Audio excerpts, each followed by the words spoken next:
Good morning. This is Cristina from the Bahamas, and today we're going to work with sharks. Good morning, it's Caine from the United Kingdom, from Hull, and today we are going to be looking at the seals, the grey seals that we have here in the United Kingdom. So, Christina, what have you been doing today then? So today we worked a little bit on working with the Caribbean reef sharks, which is the sharks that I work with on a regular basis, and just setting up some of the bases of interaction. And we did this in a very special manner, as you can see in the video. But the scope is to basically have you guys go and look about sharks and learn a little bit more about all the species that are out there, and maybe find out which sharks are in your area. So which sharks are around the UK, because there are sharks around the UK, and which sharks are in the Bahamas. And if you live somewhere else, which sharks live around you. Yeah, no, that's great. And so, in terms of the Caribbean reef sharks, then how long have you been working with those for? I've been working with the sharks for 26 years, and I've been working with some of those sharks for up to 12 or 13 years. So I've been knowing the same sharks. I recognize each and every one of them. I recognize their physical characteristics. I recognize their temper. And I also recognize if they're having good days or bad days, if they want to come in or don't want to come in. A little bit like, humans. They have a certain level of display of temperament during the day, and it changes affected by many conditions. And we go scuba diving with them. So one of the things that we're going to do on the next one is talk a lot about scuba diving. Right. Yeah. So, and you said about working with some of them for like the last 12 years. Do you reckon they recognise you as well? Remember you? Yes. I have a lot of people that tell me that it's very obvious that the sharks do recognize me at a different level than the other people that come down with me during the dive. So pretty sure they do. They have 8 senses. So they're capable not only to use the 5 senses we have, but they have 3 additional ones that can detect like my brain waves and my heartbeat and the way I move and all of that. So it's not just that they have to be able to recognize my physical appearance, like the face. They can recognize different things. If you think your house dog can recognize your steps up the stairs, doesn't have to see you. Yeah. Yeah. Oh, yeah. Oh, well, yeah. So, and today then, so what we've been doing is basically we've been looking at the grey the grey seals that we've got here in the UK. And we're going to be talking a little bit about their habitats, so where they live, their homes, and not only them, but other animals, so what they look for within their habitats. And today we're going to be adding a little bit to our own habitats to maybe get some other animals into our gardens and outdoor spaces. So that's what we've been doing here today. So yeah, I think we'll have a little look at what we've been up to then. All right. Great stuff. Perfect. Hi there, so it's Caine Wild here from Fair Step Wild in Hull. Now we're going to do this a little bit differently today, so rather than showing you all my face as normal, we're going to have a little look at a few clips. So in this clip here, you can see just underneath the diver's fins that there is a grey seal. Now this was taken during one of my many diving trips over in the Caine Islands. Now the Caine Islands are up near Northumbria, which are in the UK. Here it was very chilly, although it was summertime, it was still sort of 3 degrees, 4 degrees, so it was still quite cold. Now the seals, they like to interact with the divers. Now when you interact with the divers, they like to play with your fins, they like to come over and give you a little tap, sometimes you'll get a high five out of them. Now the grey seal, at the moment in time, it's estimated that there's over 120,000 grey seals in Britain. That's representing over 40% of the world's population. That means that here in the UK we have a great part to play when it comes to conservation efforts and helping the seals. Nearby to Hull, where I live, there's also a place called Donanook. Now, at Donanook, it used to be a bombing range during World War II for fighters, bombers, planes, to practice. And now, coming up to November time, December time, you can see thousands of seals that line the shores, and they come in to basically give birth to the pups before going back to sea to feed.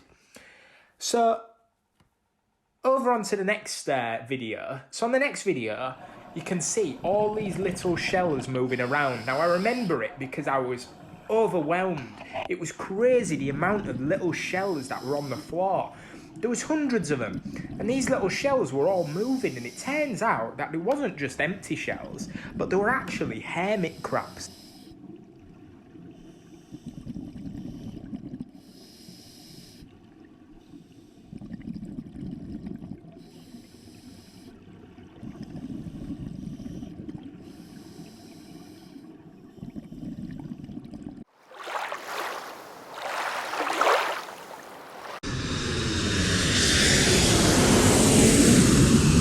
Today, we're talking about sharks, and specifically about my work with sharks. Did you know there are over 500 species of sharks, and they live in all the oceans of the world, but for the Antarctic Ocean. The smallest one in the world is called the dwarf lantern shark.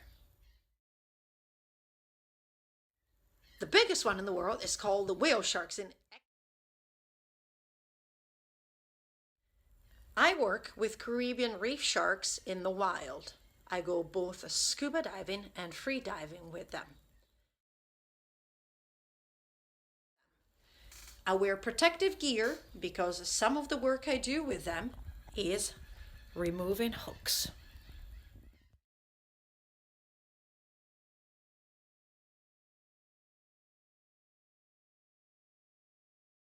Right, we're all ready to go and to work with our Caribbean reef shark. We're now in the middle of the ocean, and my sharks, this one is my favorite shark coming up. Her name is Stumpy, and as she comes by, you just gently pet her to let her know, hi, I'm back, how are you? And Stumpy has been here with me 13 years, and she does something very, very special. She likes to come up, nuzzle into my chest, and then she just sits there for cuddles. And when sharks stop swimming, they slowly sink down to the ocean floor.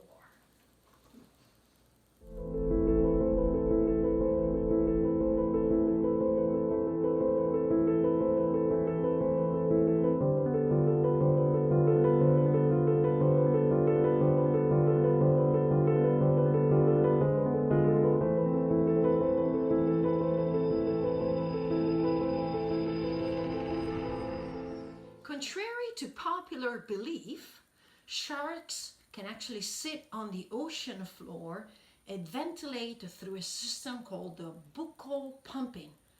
Only few species in the world have to constantly swim in order to be able to ventilate, but most species in the world are able to open and close their lower jaw and pump water through their gills by sitting still.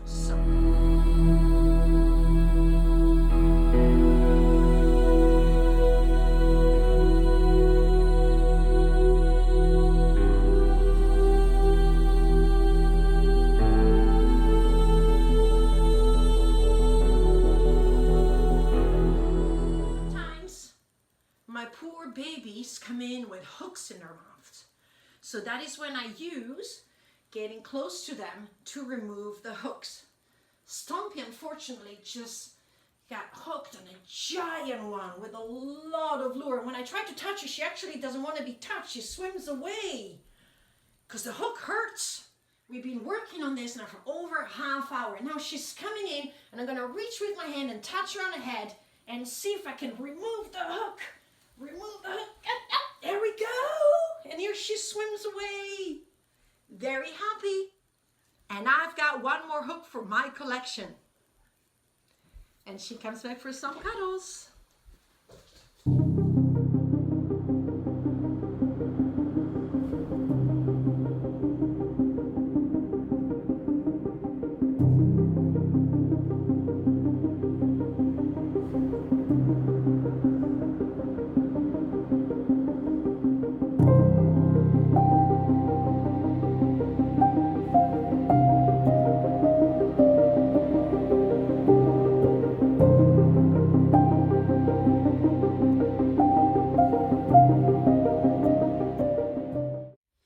A great thank you to the impersonator of Stumpy, my friend Kevin.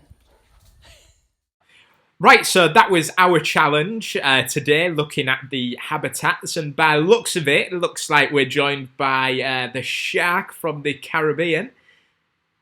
Cristina, can you hear me? Yes, I can hear you. Can you guys hear me? Yeah, we can hear you. So what have you got up to today then? So we've been playing with sharks in the apartment as we can't go out with the real sharks. And we've been learning a little bit about the Caribbean reef shark and the fact that it's one of the over 500 species in this world. And so what I'm asking everyone that's been watching this, maybe enjoying this, is to do a little research about what the word shark means. How many species does it include, and maybe which species are actually in your own environment, and understand the difference between one species and the other. That's a great idea, and I'm sure we'll probably find out about some sharks that maybe live in our waters as well here in the UK. So, well, that's great stuff. I'll let you enjoy the rest of your day. Nice sunny day, hopefully. And we will catch up with you in a few days then, Cristina. All right. See you later. See you later. Bye-bye.